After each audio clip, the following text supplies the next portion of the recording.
Hi, my name is Milt Bedingfield. I'm a certified diabetes educator and exercise physiologist. I work in a major hospital, and I teach diabetes most every day of the week to patients that have diabetes. What I want to talk to you about now is a question that comes up quite frequently. Somebody may have had diabetes for 2 or 3 years, and they raise their hand in class and say, so what am I? Am I type 1 or type 2? I don't really know. If you're type 1, do you take insulin or what? Well, let me explain that to you. It's very simple. But I'm going to talk to you right now, in this brief period of time, the difference between type 1 and the difference between type 2. You've got to draw something first. Let's say this is your pancreas.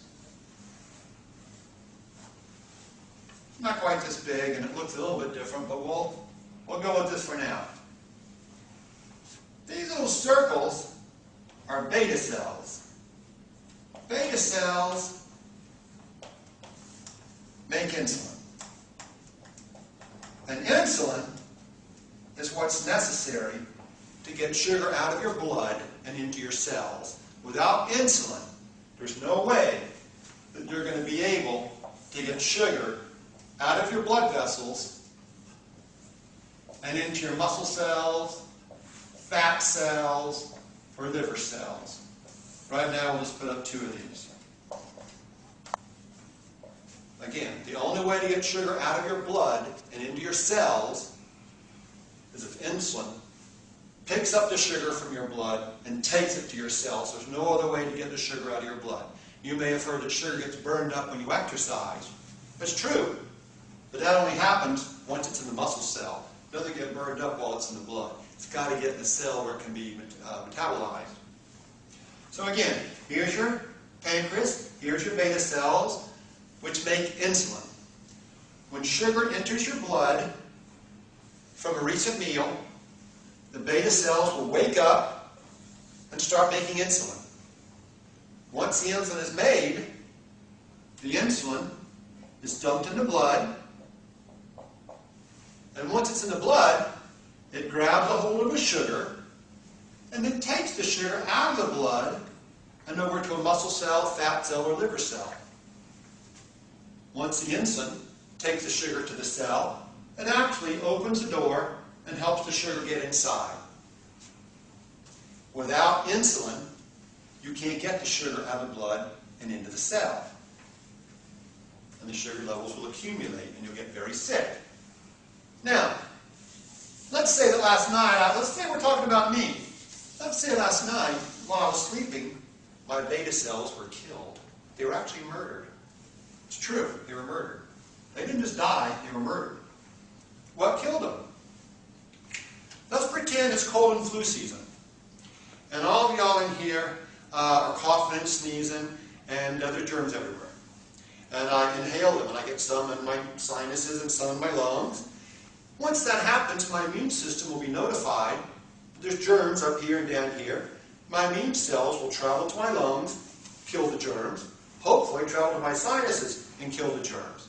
If all the germs are killed, I won't get sick. In the case of type 1 diabetes, let's put the beta cells back here. In the case of type 1, the immune system gets temporarily confused and mistakes beta cells for germs and actually kills them.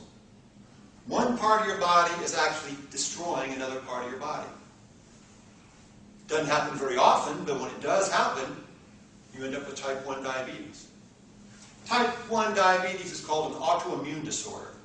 Auto meaning your very own, immune meaning your immune system, where your immune system kills your beta cells. Now this happens over a very short period of time. Type 1 diabetes comes on quickly. One of the big symptoms of type 1 diabetes is a very rapid weight loss. You normally develop type 1 diabetes when you're a child or a young adult. You could develop type 1 as an older adult, but that would be rare. Normally you're a baby, child, young adult. They call it juvenile diabetes. So once these beta cells are killed, let's say you put sugar in your blood with your most recent meal, message comes over asking the beta cells to make insulin. There's no beta cells, so you can't make any insulin. The sugar has no way of getting out of the blood, and it stays trapped in the blood. The more food you eat, The higher blood sugar levels get, and you'll become very sick. You might have all your beta cells on January 5th. By January 10th, they're all gone. And you'll get sicker and sicker. Your weight will decrease. You'll lose more and more weight because without insulin, not only does the sugar stay trapped in your blood, but you cannot get protein out of your blood and into your cells either. And your cells will shrink, get smaller and smaller. You will lose weight. You'll have plenty of nutrients in your blood from the meals you're eating, but those nutrients will be filtered out of your blood by your kidneys.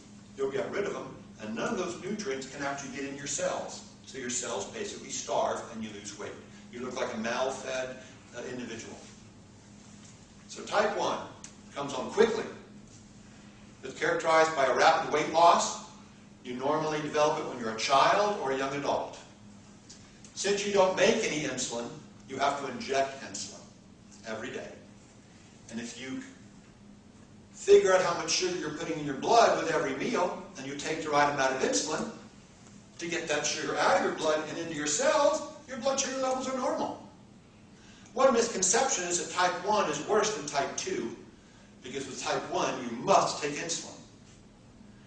It doesn't necessarily mean type 1 is worse than type 2, it's just different than type 2. And again, at this point, there's no cure for it. In type 2 diabetes, it comes on much more slowly. It's estimated that type 2 diabetes takes approximately 10 to 12 years to develop. Again, type 1 comes on in about a week or so. Type 2 takes 10 to 12 years. In the case of type 2 diabetes, what happens is you start off with all of your beta cells, but over the course of about 10 to 12 years, the beta cells gradually die off. They die off because they're overworked. They get fatigued.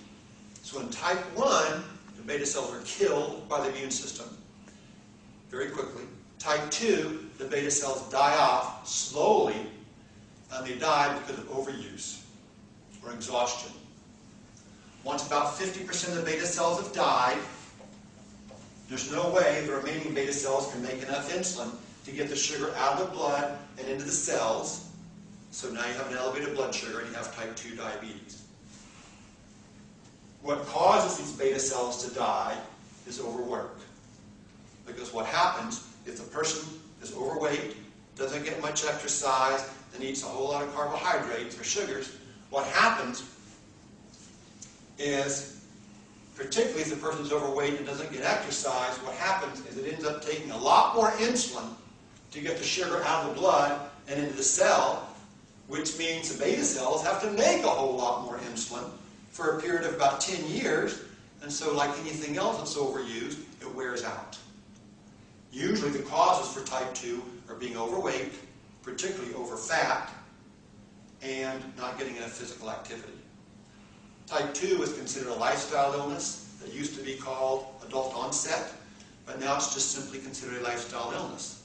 We have far more type 2 diabetes than we've ever had in the past. About 24 million people have type 2 diabetes, and it's estimated that the number is just going to keep climbing. Type 2 diabetes is now called an epidemic. Type 2, again to review, type 2 comes on slowly over 10 to 12 years, and it has to do primarily with the way we lead our lives, not get enough exercise and being overweight. Type 1 you have no control over. You get it regardless of how much exercise you're getting, regardless of how thin you are. You have no control over whether you get it or not, and it comes on quickly. It's characterized by weight loss. So I hope what I've explained here has made it more clear as to type 1 or type 2, the differences between type 1 and type 2.